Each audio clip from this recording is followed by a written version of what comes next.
in absolute parallel with his own franchisee's interest. Franchisee was motivated to sell more, and Ray only made his money when the franchisee sold more. So the concept of renting real estate to franchisees was absolutely critical to the success of McDonald's in every respect.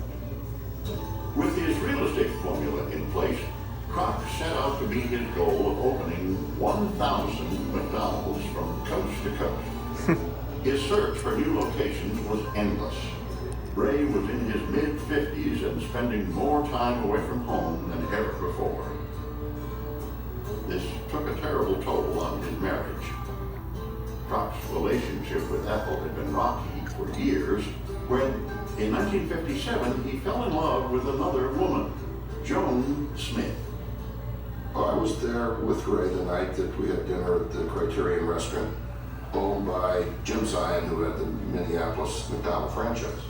And there's this cute blonde playing the organ piano combination, whose name was Joni. And I never believed in love at first sight, but he was smitten. And, I may have seen the spark in her eye too, I don't know. In 1961, Kroc ended his 39-year marriage with Ethel and launched a full-scale effort to win over Joan.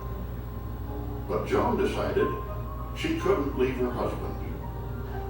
If Ray could ever be called devastated, it's probably not the right word because he wasn't the type of guy who'd get devastated, but he was heartbroken. But it didn't last long. 1 year later, Ray moved to California and met a woman named Jane Dobbins Green. After just 2 weeks of dating, he married her.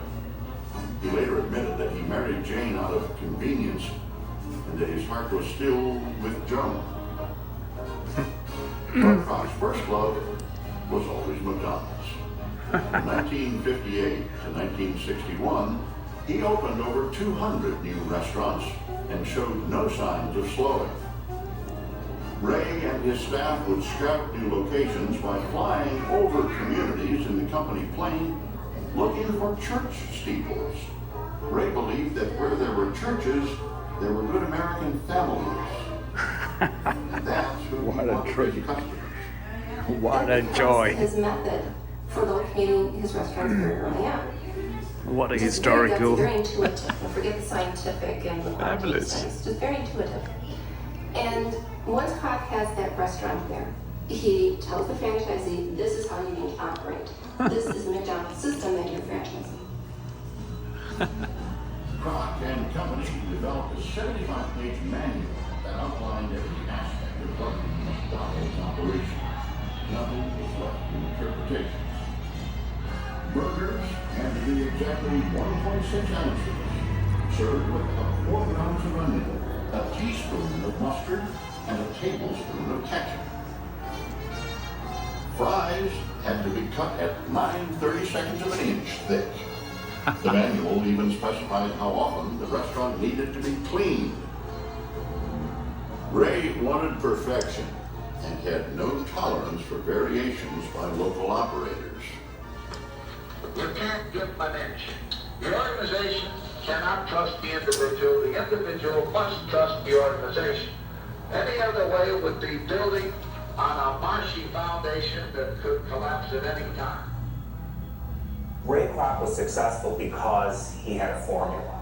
And as soon as you have somebody monkeying with that formula, that, I think, to Ray Kroc would be the equivalent of somebody on the Ford assembly line saying, well, I think I'll put this mirror on the car a little bit differently.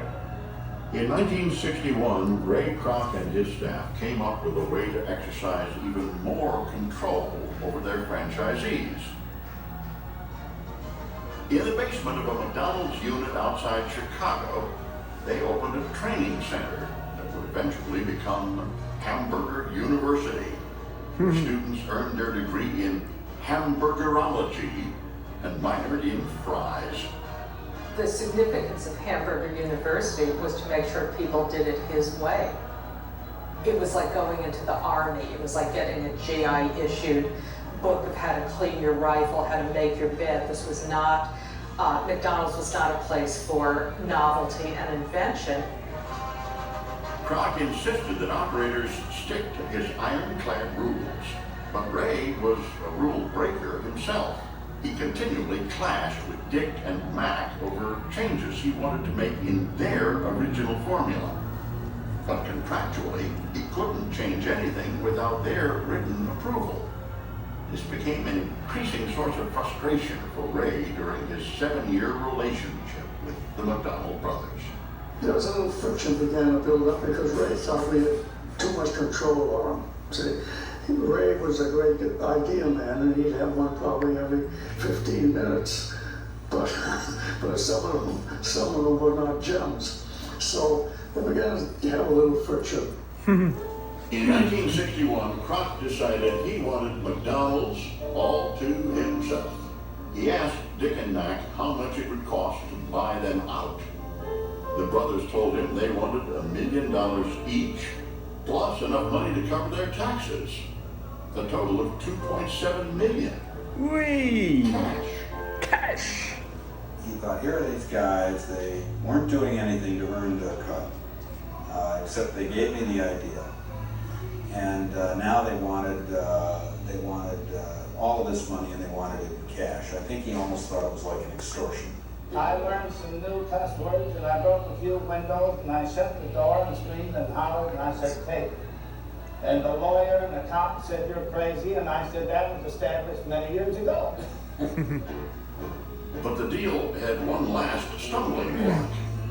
Kroc thought the $2.7 million included the brothers' original San Bernardino restaurant. Oh, San Bernardino Dick and original. Mac said it did not. This disagreement capped off years of Ray's long simmering resentment toward the McDonald brothers. He confided to a longtime employee, I'm not normally a vindictive man, but this time I'm going to get those sons of bitches. And he would use their own name to do it. In December of 1961, Ray Kroc bought the rights to the McDonald brothers formula for $2.7 million. Oh. Without the rights to their own name, Dick and Mac were forced to take down the sign above their San Bernardino restaurant and rename it the Big M. Big hand. Fueled by years of frustration and anger, Kroc opened a brand new McDonald's 1 block away and drove the Big M out of business.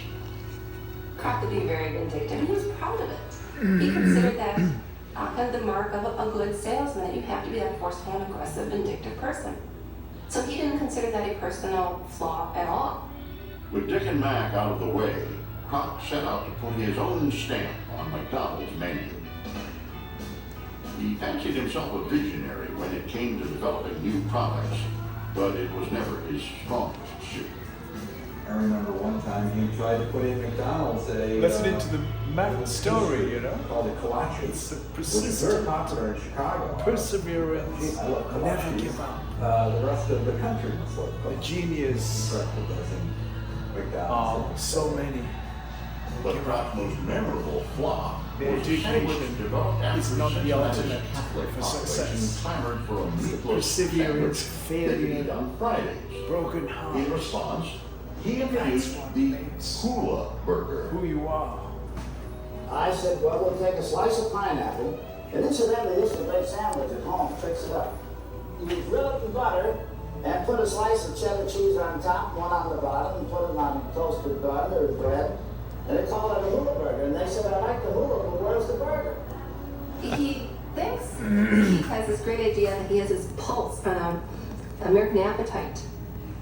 He doesn't. He has his pulse on the American Pocketbook, but he doesn't quite get the stomach down. So he learned very early to leave that to the franchisees. Kroc's Cincinnati franchisee solved the meatless sandwich problem by developing the Filet-O-Fish. McDonald's now sells over 50 million pounds of fish per year. Jim Delegati in Pittsburgh developed the Big Mac, which went on to become McDonald's flagship sandwich. And Herb Peterson in Santa Barbara showed Ray a product that got McDonald's into the breakfast business. It was all prepared for him, and we prepared some eggs McMuffin for him, and he ate 2 of them. And he said, "This is great, we should do it tomorrow." Thanks to the Egg McMuffin, breakfast now accounts for more than 20% of McDonald's U.S. sales. Ray didn't care who got the credit, as long as the idea helped McDonald's. This was especially true when it came to advertising. Even though Ray was a super salesman, he knew it was best to use the job of public pitching.